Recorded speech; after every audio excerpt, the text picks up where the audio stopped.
Mike won a $2 million lottery prize, but his good brother, instead of being happy for him, pushed him off a tall building. With a dull thud, the brother crashed heavily onto the ground. John hurried over and turned over his brother's hand, not to check if he was alive or dead, but to search for the lottery ticket. However, strangely, the ticket was not in his hand. John looked around and finally found it on the ground nearby. Just as he was fantasizing about getting his hands on the $2 million, suddenly his brother's hand moved.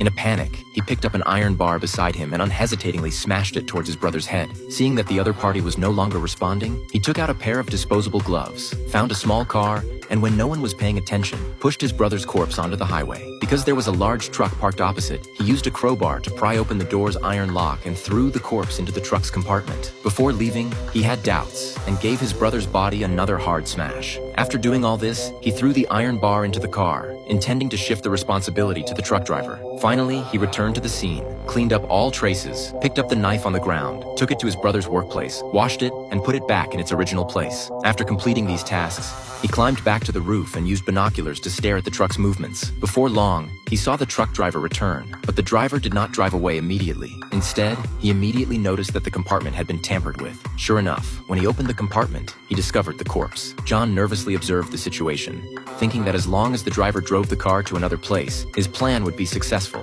and the incident would have nothing to do with him. Thinking about this, John couldn't help but reveal a slight smile. However, the next second, he was shocked. The driver did not leave, but turned around and drove back to the gas station, directly towards John's location. John hurriedly hid in the house, afraid of being discovered. It turned out that the driver also thought of this, and decided to dump the body at the gas station to completely disconnect himself from the matter. John hid in the corner, watching helplessly as the driver carried the corpse back to the gas station. At this moment, an idea flashed through his mind. He turned on the surveillance camera and recorded the entire process of the driver transporting the corpse. Then, he dialed the police. I'm calling from 421 Route 66. I think I just saw a murder.